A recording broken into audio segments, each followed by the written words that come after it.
Hey guys, we're back with another Star Wars discussion. The new trailer for Star Wars Rogue One just came out today, and like everyone else on the internet, we're going to talk about it. So let's get started. Well, shall we start with the horrible fact that they've gone back to using a green screen? Have they? Look at the 0 seconds. It's just completely green. You know, actually, I don't remember if the others, like the Force Awakens trailers, had that. I don't know. I wonder if... I'll go back and watch them eventually. Why are we talking about this? Okay, so we immediately get into our new female character, and her name is... We actually have the official spelling. She's played by Felicity Jones, and her character is named Jyn Erso. Jyn Erso. Jyn-Erso. Sounds vaguely similar to another name that could be related to the story. Oh, you mean Jan?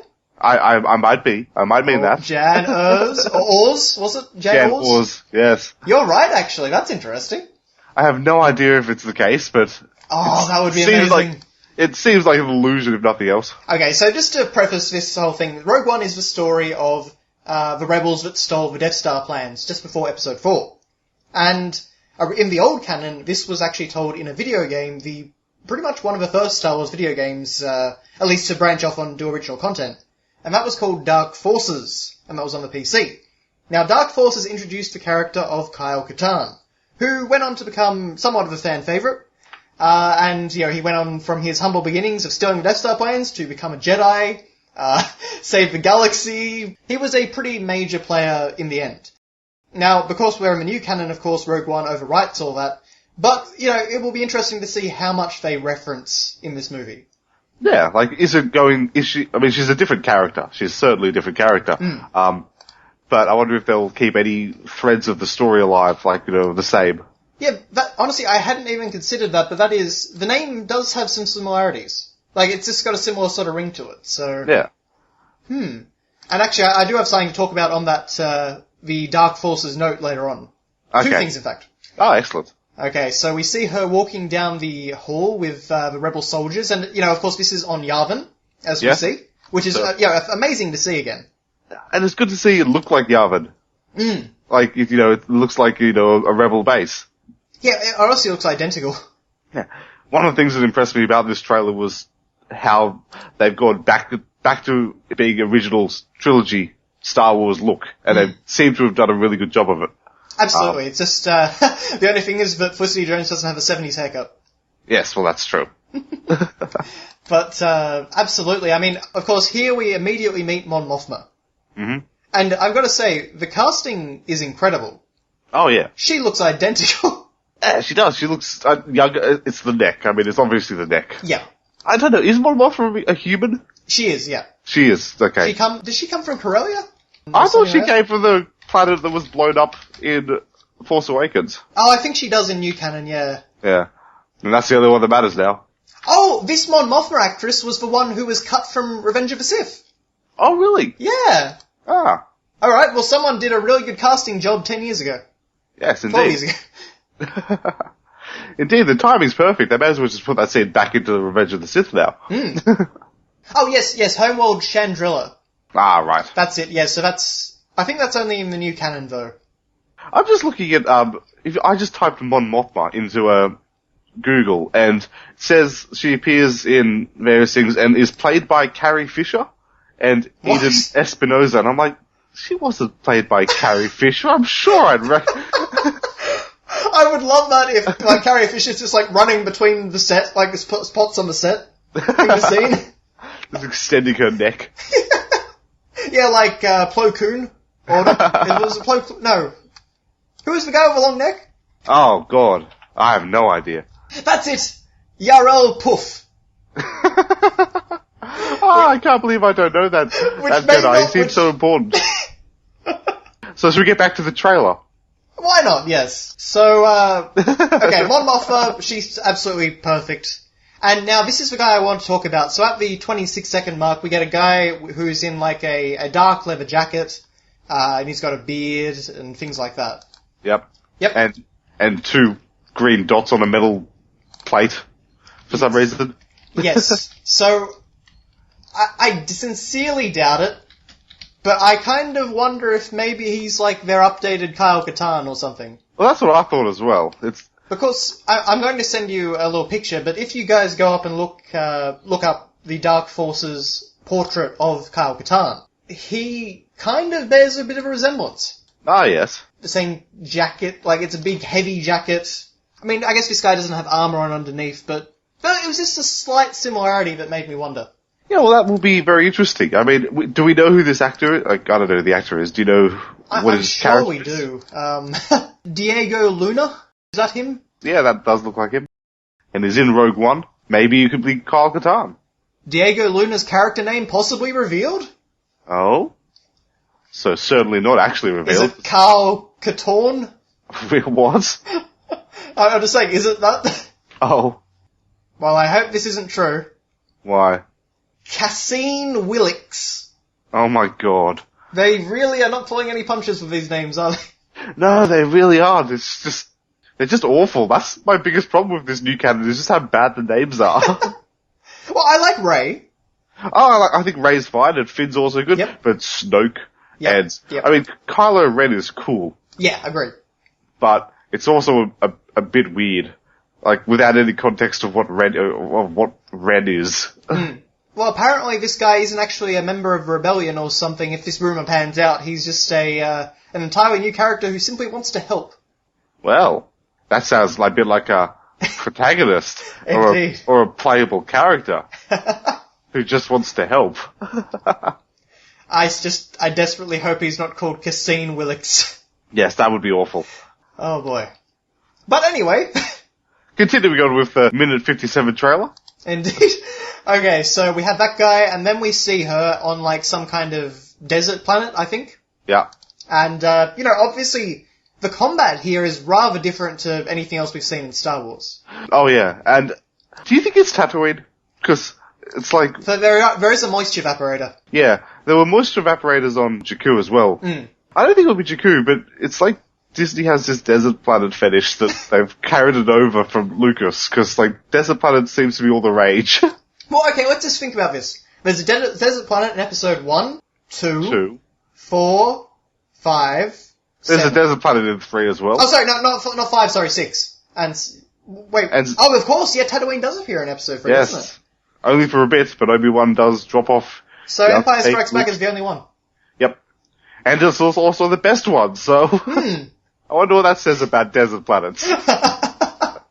They suck. Absolutely. But yes, back to the combat, you are right, it does look a lot more visceral. That's a perfect word, I think. It does, there's not really you don't really actually see any laser blasts. Well, not in this trailer, but this is also a trailer. Oh, sure, but I'm just saying though, in terms of the style of it, I wonder if it might be a little bit more grounded. Possibly. I don't know, I sort of envision this movie to be like the Suicide Squad of Star Wars. Oh, very much so, yeah. It is, look, they're not around in episode 4, so... No. Chances are it is a Suicide Squad. I'm just very keen. Oh, absolutely. I absolutely love Felicity Jones based on this trailer. She feels like she's got, just the right amount of attitude.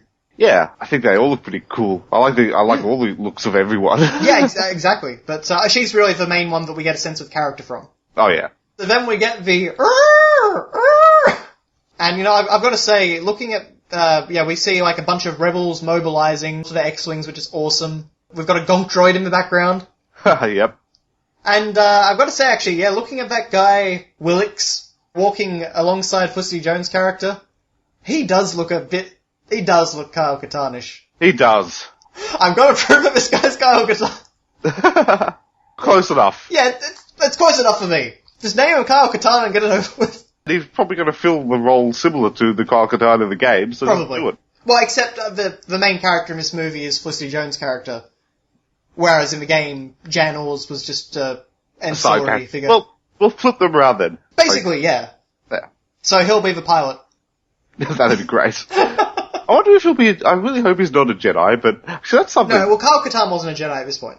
No, okay. Did he have a lightsaber at this point? No. Right. But you were saying? Oh, I was just saying, I hope I don't see a lightsaber in this film for some reason. I really want this to be a Star Wars about a flashy lightsaber fight. Well, I don't think there will be a lightsaber fight, because I don't really think there's anyone to fight. No. If Vader does pop out, though, I want him to slaughter everyone. See, that's the thing, and Well, actually, there is something to talk about in regards to Vader at the very end of this trailer. Okay. But I feel like we probably will see one lightsaber in this movie, and it will be Darth Vader's. Okay. But aside from that, I feel really confident in saying there's not going to be a lightsaber duel. Although, Felicity Jones' character is obviously versatile enough to, like, do melee combat. Seems to be. So, maybe you could see, like, a vibro sword battle or something? That'd be cool. Well, it would be more of the same, but slightly different. But, next we get our look at that awesome-looking Imperial General. Oh, I know, he looks great. Like, that's, like, ripped out of TIE Fighter. Yeah. The game. He looks evil. He looks like, you know how, I complained about, Hux looking like a whitey brat. I think this Which guy... I think was intentional, to be fair. I also think it was intentional, I just don't necessarily like it. But this guy looks great. Yeah, this is, ignoring the prequels, this is the guy that, like, has been in the Empire for 50 years. Yeah. You know, he started out as a stormtrooper and worked his way up. Yeah. And he's done some things. Oh yeah. I wonder, okay, what's up with the samurai, not Imperial, or... Well, we don't know. I mean, that's the thing, I really don't know what to think of that guy. He looks evil, but he's beating up stormtroopers. Like, he's obviously not a Jedi. Yeah. But he doesn't seem like an Imperial either. Because he seems like a sort of hermit character. Yeah, no, you're right, he looks different. Doesn't look Imperial. He's got all this sort of strange kit on his armor, and... I can't figure out what the heck he is. Do you have any possible theories? No, not at all, really. I couldn't figure that one out. I mean, he could be anyone in the story. Yeah, I mean, I think he could potentially be like a really big thing. Like, he could be like an important sort of, you know, some sort of link to a past we don't know about. Oh, possibly. You know, a way to kind of establish more of the new extended universe. Because he's obviously lived through something. Yeah. You know, his eye's damaged, and I get the impression he's like a sort of Ben Kenobi hermit. Yeah, that makes sense, except Oriental. Oh, wait, hang on, sorry. Sorry, no, we're talking about totally different people. Oh, are we? My apologies. Who are you? I'm talking about the African-American actor. Oh, sorry. I'm talking about the Kung Fu guy. Oh, okay, yeah, you're ahead of me in the trail. Yeah, no, you're right. I don't know what to make of that guy. I swear it's like he's got a gramophone stuck to his armor. Looks like it. Like one of those, or maybe like one of those old hearing horns. Yeah. Or an oxygen mask. Which, to be fair, would be very classic Star Wars. Yeah. It does. It looks a bit like an oxygen mask as well. It could be. It very well could be.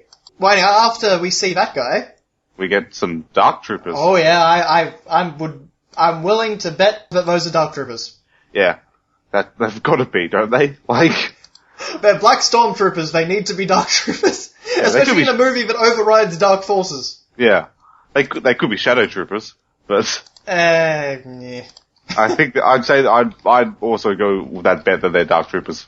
I mean, surely they have to be. So for anyone that doesn't know, Dark Troopers were introduced in Dark Forces as kind of like the top tier, cannon fodder enemy. Like, they were kind of like the enemies that would appear later on in the game. They were like the Empire's heavy guns. So basically, the way that they were introduced in Dark Forces is that Mon Mothma tells Kyle Katarn that it's a new type of stormtrooper who could take out a rebel base single-handedly. They're pretty brutal things. They are incredibly brutal things, and I believe that they were robotic, like they're droids. Yeah, I'm originally sure, anyway. Yeah, I'm pretty sure they are. Most of the I mean, if you look at even Star Wars Empire at War, the Dark Troopers are 3 phases, and phase 3 Dark Troopers are like 10 feet tall. Oh, they're incredible. I'm very keen to see what they are. It looks like this movie is going to expand the story quite a bit. Oh, I get that impression. I feel like they are at least taking some cues from Dark Forces in this. Yeah. Because I can see too many little similarities. Even if they're probably not. But yeah. Well. Speaking of which, of course, one of the big, enemies in Dark Forces was General Rom Mok. And he was the progenitor of the Dark Trooper project. Does he have that weird fist ship, or? Yeah, I think that's him. He's an old man. Yep, that's him, I think. Yeah, so, do you reckon that could be the Admiral that we see? Could be. At least, in terms of, purpose, he's the guy that started the Dark Trooper project or things like that. Certainly, that's entirely possible. It makes sense. I mean, if they're following that story, even vaguely, it makes sense to have some of the key actors shadow their original idea. Yeah, just kind of have winks and nods and, because a lot of these ideas were very, very good. Mm-hmm. But actually, speaking of the 3 different phases of Dark Trooper, at 1 minute 11 seconds on the trailer, you can see that Felicity Jones' character and they're actually running away with a black droid. Yeah, Proxy. And it's not a droid that we've seen before. No, it's Proxy. It is really Proxy from Force Unleashed, yeah. That was my first thought too, but just looking again at the Dark Trooper page on Wikipedia, could that actually be like a first phase Dark Trooper? The skeletal design. Oh, how good would it be if they did that, if it was really, like, properly a good adaptation or reimagining of that story, like that the would be Dark amazing. story. Actually, the other thing I just noticed here is that they're getting on a train, I think. Or like, it looks like there's a train next to it. Like this is some sort of subway. Does look a bit like that, doesn't it? Yeah. A space subway. Oh, well actually, didn't they use trains to get around the Death Star? Oh, yeah. Wasn't that an extended universe tidbit? Yeah. Oh, actually, the other thing in the next shot then, we have stormtroopers with totally different armor. Yeah. All running along. And you get the ones blasting as well. Yeah, is that like some sort of like samurai-inspired armor? Because like if you look at the shoulders, it's got like some sort of segmented piece. Yeah. That's interesting then. So what happens to all of those dudes before episode 4? They all die. Very curious. But yeah, so then, as like you were saying before, sorry, we do have the, what is his name? It's Donnie Yen or something? Donnie Yen. Well. Yeah, Donnie Yen. Donnie Yen. That's a pretty good Star Wars name. No, that's the actor's name. Oh. What's his character's name? Do we know that? I don't think we do, no. Ah, okay. Technically we don't really know the names for anyone but the main character. Ah, okay. Well, he beat the shit out of some stormtroopers. He absolutely did. And that is like a vibro staff, isn't it? Oh no, it's just a stick, isn't it? It's hard to tell. It's hard to get a frame of the actual... Yeah, I think it is just a stick or something. Yeah. Which just goes to show the stormtrooper armor continues to be absolutely useless. That is a bit of a shame, isn't it? Yeah. But then we get to some awesome black stormtroopers shooting. Well, actually, just before that, still looking at the stick, Okay. I was just going to say that we actually can see a big city in the background. Yeah, it seems to be the same city that we were talking about before, the desert city. Yeah. So maybe this isn't Tatooine. Maybe not. Because it doesn't really look like, Mos Eisley or anything like that. It looks too grand for a Tatooine city. Yeah, we know Mos Eisley is like the biggest city, isn't it? Because that's the place everyone goes to. It's certainly one of the biggest ports. Yeah, and this city looks bigger on a scale, much larger than that, so... Yeah. Huh, who knows? Oh, actually, in fact, even in that same shot, we have a crashed X-Wing. Oh my god, we do! Yeah, yeah. It shows you how much is actually in these frames. What on earth is that doing there? And what's Little Red Riding Hood doing there? So, any ideas here? I mean, I thought it was Imperial because he looked like I didn't really pay attention to his robe too much, he just looked evil. Yeah, but, I get that impression. But he seems to be a good guy, so good for him. This could well be, I sort of see it as like introducing the characters. So yeah, so Felicity Jones and not Kyle Katarn crash land somewhere and they meet up with... Yeah, like this would be before the Death Star. The Death Star would be the main crescendo of the film. Well, that makes sense, doesn't it? Yeah. Yeah, I really like that. So maybe they crash. They, take refuge in a nearby house, which is where they meet Donnie Yen. The stormtroopers naturally come to investigate the crash. Donnie Yen goes out and kicks their asses. Beats the crap out of them. Yeah. Okay, that actually seems pretty plausible. Yeah. Because obviously we've got a big team for this movie, and we've got to assemble that over the course of the story. Yeah. But, and then yes, looks like we got some Dark Troopers. They certainly, obviously it's people in suits here. Yeah. Rather than robot, droids or anything. Yeah, well, they're very expensive and they've unionized. Oh, but you know what? If it's actually, if this is actually Dark Troopers shooting their weapons, right? Mm-hmm. Dark Troopers had tremendously powerful blasters. Yeah, these look pretty piss weak, don't they? Well, no, what I was actually going to say is that if these scenes are connected and they're actually shooting at the Imperial shuttle... I find it very unlikely the scenes are connected. So do I, unfortunately, but, if that's the case, then that would be Dark Trooper level of power. Oh, yeah. Although, do you reckon we're still on the same planet here? Because it's kind of the same terrain. Well, this looks like the Pirates of the Caribbean, really, at the moment. It does. So, it's probably the same planet, but a different scene, shot differently. So, I guess that really counts it out as being Tatooine then. Well, yeah, who knows? I don't think Tatooine had palm trees. No. We could go to different planets, though. Oh, absolutely. But I feel like they'd probably try and make a bigger visual jump.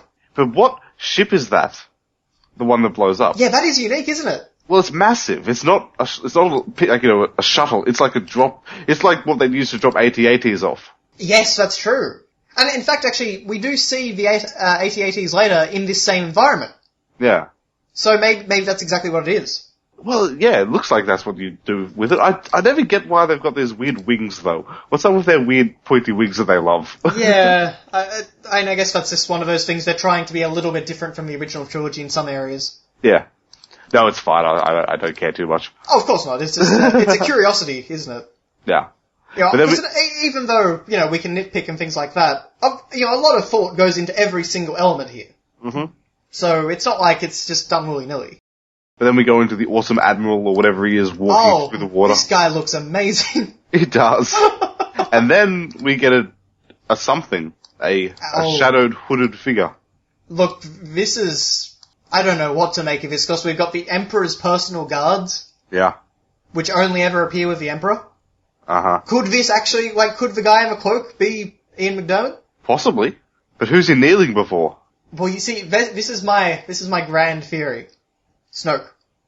Oh. We're setting up Snoke with this. Oh, yeah.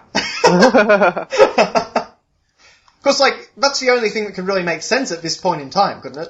So what you're telling me is that, Snoke has been frozen in carbonite, and is actually like a 2,000-year-old Sith Lord, or even evil Lord of the something or other, the Wrens. Well, actually, we can go to the Star Wars Revan novel, which is one of the only Star Wars novels I have read in the past decade. And what the Sith Emperor did in that story was he actually imprisoned Revan in this stasis tube, but Revan was still conscious the whole time. He could actually use the Force to reach out. Oh. And the Sith Emperor actually drained his Force energy while he was suspended in this tube. Okay. Very cheesy book canon. Oh, absolutely. I mean, not even canon anymore. Yeah, wow. But I wonder if maybe it's saying like that. Maybe Snoke is actually kind of in stasis there, but maybe, the Emperor gets some knowledge from him. He pops up and checks on him every now and then. Possibly. Although, it can't be on the Death Star then, can it? No. But I mean, who else do we know that wears a cloak? Like a black cloak at this point? No one really. I mean, theoretically, it could be Vader. Yeah, that's true, but Vader doesn't usually wear a cloak that covers his head. Yeah, no, that's exactly right. It's probably not Vader. Vader is certainly Darth Vader in suit and all, but we have no idea who it is, so it could be anyone. It could be Jar Jar Binks. No, Jar Jar Binks is the one that's frozen in the... Ah, yes, of course. My old friend. What is thy bidding, my master? I mean, the other thing, of course, is this tube, it may not be a stasis tube. It's true. I don't know what else it could be exactly, but... Yeah, because he does kind of go in and kneel. Just as the scene's fading out, he does kneel down. Yeah. That's got me excited. Because, I imagine that they want to try and use these films to build up the important canon of the day. Yeah. Which, for us, of course, is Snoke. Yeah, and also to fill it with interesting canon as well. So it's going to have some interesting stuff to it. I mean, the scene with the AT-AT is a bit... The fact that they've got all these 4 AT-ATs here, and look at the satellite tower in the background. They've got some... It's interesting because you have no idea what they're doing here, but this is probably the planet with the Death Star plans. And this is them running for it. And look at the way the water is splashing out with the AT-ATs. Oh, that's amazing. I know. The sense of scale here is incredible. We have never seen this sort of thing before, really. I mean, Hoth we got pretty close. Yeah. But that was limited by the technology of the day. Yeah, we never got we got Luke Skywalker underneath the legs, but this is a whole different thing. Yeah, I mean, this is, this is like the stuff that we've been reading about for all these years. Yeah. In fact, actually, the Dark Forces games did actually have sequences where you were kind of trying to outrun the blaster fire of not an AT-AT, but an AT-ST. Ah. I spent many hours in Battlefront trying to outrun an AT-ST. That's true, yeah.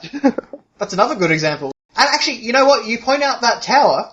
Go back to 1 minute 17 seconds. The scene with the Admiral walking through the water. Oh, yeah. He's walking towards that tower. You can see the base of it. Yeah. And there's a destroyed ship there, which I don't think is the shuttlecraft. Yeah, no, that looks like something else. In fact, part of it looks like an X-Wing engine. And then we have Imperial Jyn, or whatever. Yeah, I'm trying to figure out what branch of the Imperials that is, because that's... I don't think we've seen that branch before. No. Looks a bit like, what's Agent Callus part of? The Imperial Security Bureau. Yes, ISB. Yeah, could you imagine if she was one of them? In fact, actually, looking at Callus, that's really similar. Yeah. Good thinking, my friend, good thinking. Well, we shall see. I wouldn't be surprised. When I first saw it, I was like, she looks like a TIE pilot, and I'm like, but she doesn't really. She looks like something a bit more official than a TIE pilot. But now, here's the interesting thing, okay? Mm-hmm. Is she in disguise, or has she turned traitor? Well, that's going to be the question of the film. And more than that, if she has turned traitor, and she's gone Imperial, she is now an agent, just like Mara Jade was. Oh, wow. Mm-hmm. Oh, wow.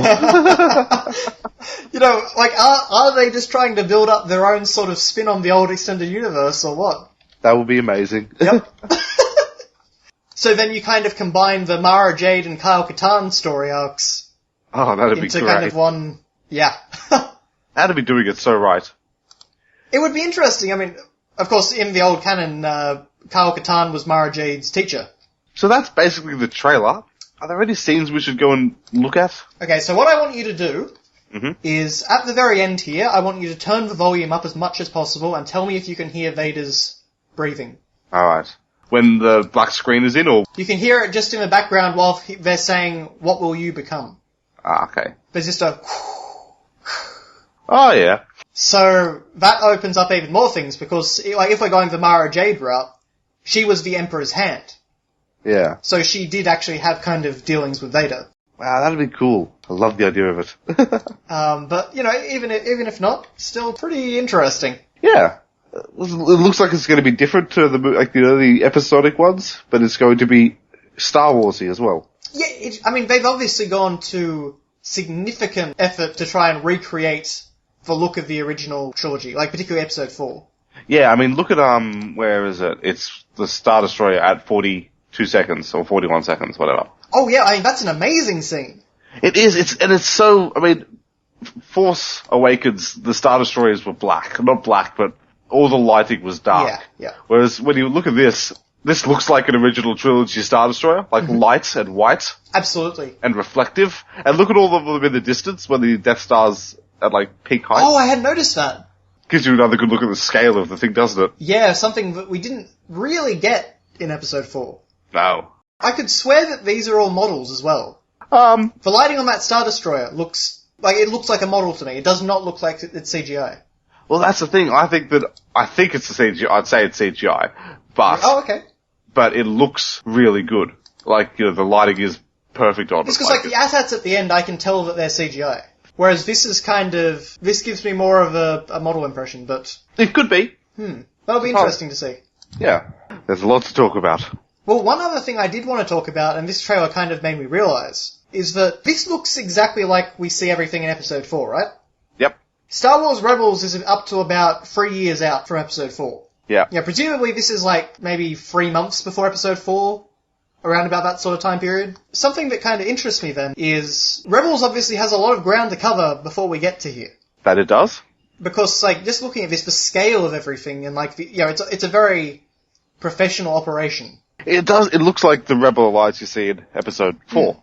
Commander Sato has finally, thankfully, been taken care of. Yes, actually, I was just wondering, do you think, because the actor who played Bail Organa, he'd probably be the right age to play Bail Organa in this one. And this would be literally the last time you'd ever be able to see him, because he explodes in a few days. That would be perfect, yeah. Yeah, could you imagine if he rocked up in this movie? Because they've got to somehow piece together all these rebel factions. And we know that Mon Mothma is in this film, but we also know from Rebels that Organa is a rebel in his own way. I wonder if we're going to see the piecing of the rebellion together. Well, obviously, at this point, Leia should be in the thick of it. Oh, yeah. Well, she's been in the thick of it, quote, quote, in Rebels as well. No, like, she's almost at the point where the pretense drops. Like, yeah, and she's about to go pick up Death Star plans, so, yeah. It makes sense. I mean, that'll be the fascinating thing, is how this movie ends. Yeah. Like, is it going to be a Hobbit thing, where you can just transition directly from the end of this movie into the start of Episode 4? Yeah, possibly. Like, that would be pretty cool. That would be. And then you could end with Darth Vader, like, on his Star Destroyer, chasing the Tantive 4. And, like, the battle... Oh.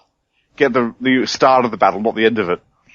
You know, I think you've just kind of got me excited, because after this movie, we're going to be able to watch episode 4 with a new perspective. Yeah. And we haven't been able to do that in the past ever. I know, and the best thing is, because it's now Disney, the perspective we watch it from isn't going to be the episode 3 perspective. Yeah, all that's gone, I think.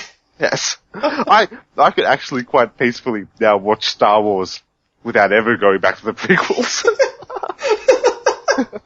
Pretty much. I probably still will occasionally, but nowhere near as much as I used to. Oh, no. I will be interested where Mon Mothma will come into Rebels, because she has to appear at some point, surely. Yeah, and will it be this actress voicing her? Yeah. I wonder. It should be. Should be, certainly, because she got it right. Yes. But, I mean, we do have to see the origins of Mon Mothma in Rebels at some point, because she is the central figure. Yeah. And it will also be interesting as to where she goes, because she's on Yavin in, this scene, and she wasn't on Yavin in episode 4.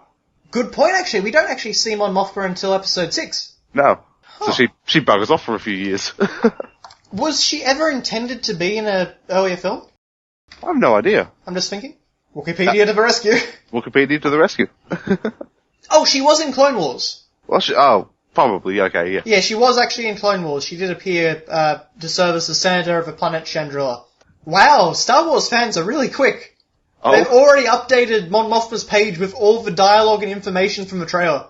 Really? Yes. It's like the top quote of the page for under early rebellion. Kyle Katarn has been stripped from the record. Devastating. Is there anything else in the trailer? No, I think that pretty well covers... I mean, the trailer's interesting, but there's a lot of meta information. And there's a few subtle details as well, but that's really just speculation. Yeah, that's the thing. It's funny, though, because when I first watched the trailer, I liked it, but nothing really excited me. There was not really any of that, oh man, it's Darth Vader, or, things like that.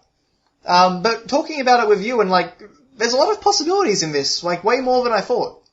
Yeah, I think that I'm interested. I'm very interested as to where they're going to take it.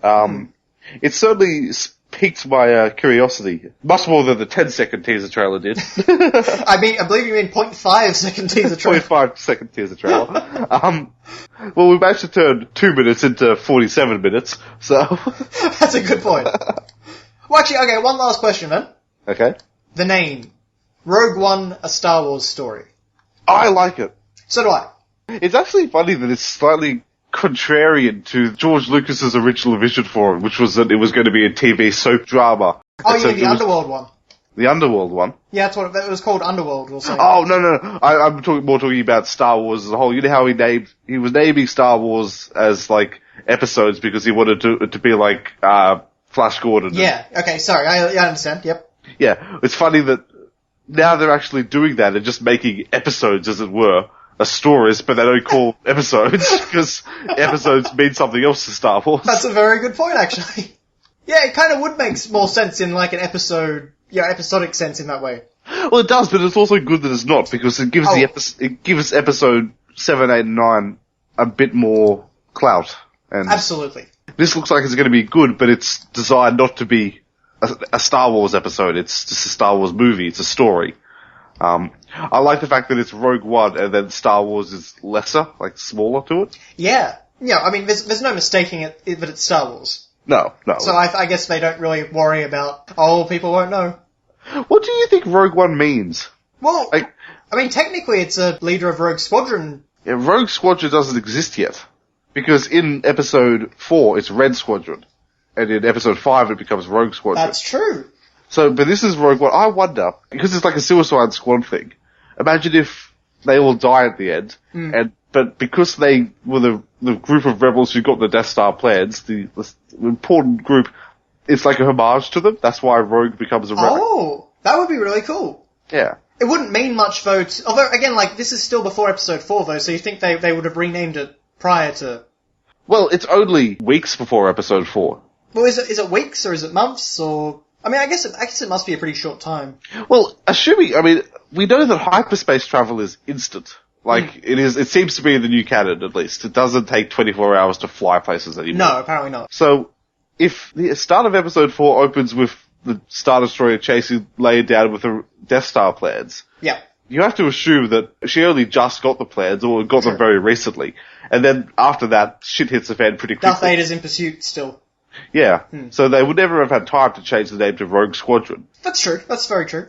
It would just be interesting to see It how... would be a cool nod to the fan base, I think. Yeah. Because, Rogue Squadron are very beloved. Oh, certainly. That's my favourite. Here's a different theory then.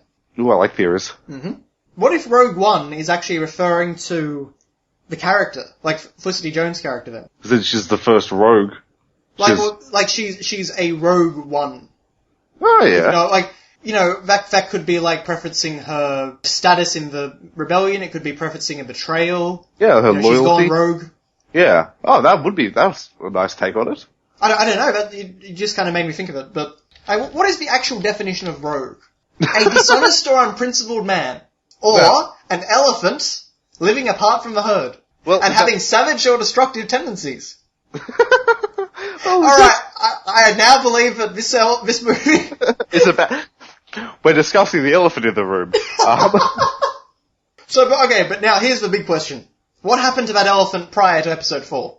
It was the first test, it was the test for the Death Star cannon. It was a giant elephant. Maybe it's like Spaceballs and the Death Star had the circus that 1 week. There's not really much we can read into this. No, I think we've reached peak reading into things. Yes, indeed. Well, I think we still turned it into a good 45 minutes. Indeed. Well, that was our thoughts and theories on Star Wars Rogue One. They were very broken and split. I think we actually did have some good ideas once we got going, though. I think so. So, here's to not Kyle Katarn, here's to not Jan Ors, and... But, what's her name? / not Myra Jade. It will be fascinating to see just how much of the old canon we do get. And how well they all translated together and make it fit. Yes, because from what I understand, the books certainly haven't been doing a good job of that so far. No. It's been a bit of a ham-fisted extended universe so far. Yes, it seems to be. I've been listening to Jesse Cox's book club. Yes, that's wonderful. It is, but it also has made me go a bit, what the hell is going on here? Yeah. But I guess that's the thing. We're at a point now where we can actually ignore the books and just enjoy movies. Yeah.